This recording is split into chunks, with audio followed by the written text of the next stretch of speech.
주님께서 모세에게 대답하셨다. 이스라엘 장로들 가운데서 내가 백성의 장로들 또는 그 지도자라고 알고 있는 사람들 이름명을 나에게로 불러오너라. 너는 그들을 데리고 회막으로 와서 그들과 함께 서라. 내가 내려가 거기에서 너와 말하겠다. 그리고 너에게 내려준 영을 그들에게도 나누어 주어서 백성을 돌보는 짐을 그들이 너와 함께 지게 하겠다.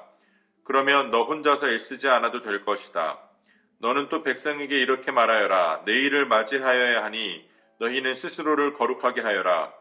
너희가 고기를 먹게 될 것이다. 누가 우리에게 고기를 먹이려나? 이집트에서는 참 좋았는데 하고 울며 한 말이 나 주에게 들렸다. 이제 나 주가 너희에게 고기를 줄 터이니 너희가 먹게 될 것이다.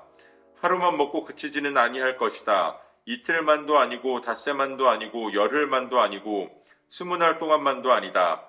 한 달 내내 냄새만 맡아도 먹기 싫을 때까지 줄곧 그것을 먹게 될 것이다.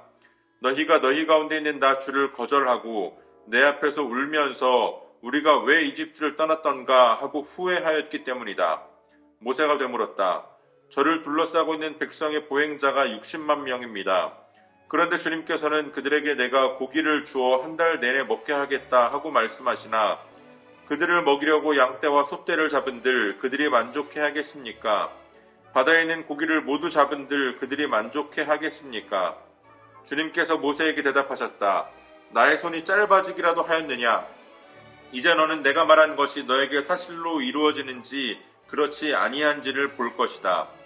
모세가 나가서 주님께서 하신 말씀을 백성에게 전달하였다. 그는 백성의 장로들 가운데서 70명을 불러 모아 그들을 장막에 둘러세웠다. 그때에 주님께서 구름에 휩싸여 내려오셔서 모세와 더불어 말씀하시고 모세에게 내린 영을 장로들 70명에게 내리셨다. 그 영이 그들 위에 내려와 머물자 그들이 예언하였다. 이것은 처음이자 마지막이다. 그들은 다시는 예언하지 않았다. 그런데 두 남자가 친 안에 남아 있었다. 하나의 이름은 엘닷이고 다른 하나의 이름은 메닷이었다. 그들은 명단에 올라있던 이들이지만 장막으로 가지 않았다. 그런데 영이 그들 위로 내려와 머물자 그들도 진에서 예언하였다. 한 소년이 모세에게 달려와서 엘닷과 메닷이 진에서 예언하였다고 알렸다.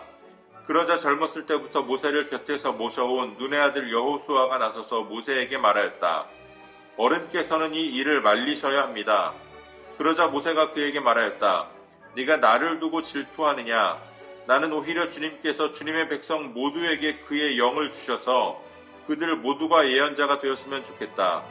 모세와 이스라엘 장로들은 함께 진으로 돌아왔다. 주님께서 바람을 일으키셨다. 주님께서 바다 쪽에서 메추라기를 몰아 진을 빙 둘러 이쪽으로 하룻길 될 만한 지역에 떨어뜨리시어 땅 위로 2자쯤 쌓이게 하셨다. 백성들이 일어나 바로 그날 온종일 그리고 밤새도록 그리고 그 이튿날도 온종일 메추라기를 모았는데 적게 모은 사람도 10호멜은 모았다. 그들은 그것들을 진 주변에 널어놓았다. 고기가 아직 그들의 이 사이에서 씹히기도 전에 주님께서 백성에게 크게 진노하셨다. 주님께서는 백성을 극심한 재앙으로 치셨다. 바로 그곳을 사람들은 기브로 탔다와라고 불렀다. 탐욕에 사로잡힌 백성을 거기에 묻었기 때문이다. 백성은 기브로 탔다와를 떠나 하세롯으로 행군하였다. 그들은 하세롯에서 멈추었다. 아멘. 4월 11일 화요일 오늘의 매일 성경 본문 말씀은 민수기 11장 16절로 35절까지의 말씀입니다. 오늘 본문에서 하나님은 모세와 백성들의 불평에 대한 응답을 주시는데요. 먼저 모세의 불평에 대한 응답으로서 하나님은 백성들의 장로들 또 지도자들을 세워서 모세의 일을 돕게 하십니다. 그리고 이제 백성의 불평에 대한 하나님의 응답이 이어지는데 하나님은 먼저 모세를 향해서 그 백성들을 준비시키라라고 말씀하십니다. 이제 내일 너희들이 응답을 받을 터이니 너희가 자신을 성결하게 하고 그 응답을 받을 준비를 하라는 겁니다. 그리고 이어서 이렇게 말씀하십니다. 너희가 그렇게 먹고 싶어 하던 고기를 내가 한 달 내내 너희가 냄새만 맡아도 질릴 정도로 먹게 해주겠다라고 말씀하십니다.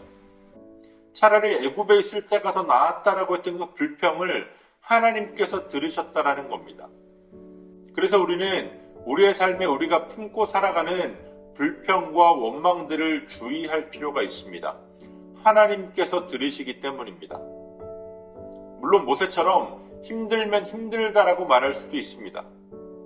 그러나 하나님께서 놀라운 기적들을 통해서 그들을 출애굽시켜 주셨음에도 불구하고 여전히 애굽의 삶을 돌아보는 것은 그들을 출애굽시켜 주신 하나님을 멸시하는 것과 같은 행동이었습니다. 그래서 그들의 불평에 응답은 해주시지만 그들의 탐욕이, 그들의 욕망이 결코 채워질 수 없는 것임을 깨닫게 하시기 위해서 한 달 내내 그들이 질리도록 고기를 주시겠다라고 말씀하신 겁니다. 그러나 거기에서 끝이 아니었습니다. 하나님의 크신 진노가 임해서 많은 사람들이 그곳에서 목숨을 잃게 됩니다. 비록 모세도 자신의 어려움에 초점을 맞추어서 내가 너무나도 힘드니 내가 하나님의 눈밖에 난 것이 아니라면 차라리 저를 죽여주십시오 라고 말했지만 백성들은 달랐습니다. 그들은 왜 하나님께서 우리를 출애굽시키셨느냐? 왜 우리가 애굽을 떠나야 했느냐? 자신들이 애굽에서 하나님 앞에 부르짖었던 자신들의 부르짖음은 잊어버리고 지금 자신들이 원하는 것, 자신들에게 없는 것을 바라보면서 자신들을 출애굽시켜 주신 하나님 앞에 자신들의 처지를 놓고 불평을 했습니다. 하나님의 일하심을, 하나님의 은혜를, 하나님의 능력을 의심하면서 하나님께서 모욕감을 느끼실 만한 불평을 그들은 늘어놓고 있었던 겁니다. 그러한 불평에는 메추라기를 내려주신 하나님의 응답과 함께 심판이, 하나님의 진노가 함께 임하는 것을 우리는 보게 됩니다. 하나님께 드리는 우리의 기도가 불평과 원망이 아니라 하나님의 은혜와 긍휼을 구하는, 하나님의 도우심을 구하는 기도가 되어야 합니다. 나의 탐욕과 정욕을 채우기 위해서 하나님께 불평과 원망으로 부르짖는 것이 아니라 나의 모든 형편을 아시는 하나님께 나의 모든 것을 맡기며 하나님의 은혜와 긍휼을 구할 수 있는, 그래서 우리의 문제를 해결하시는 하나님을 우리가 경험할 수 있는 저와 여러분들이 되어주시기를 소원합니다. 오늘도 우리에게 주신 본문의 말씀을 몇 차례 더 읽으시면서 여러분들에게 개별적으로 깨닫게 하시는 하나님의 말씀을 묵상하시고 각자의 기도로 오늘의 묵상을 마치겠습니다.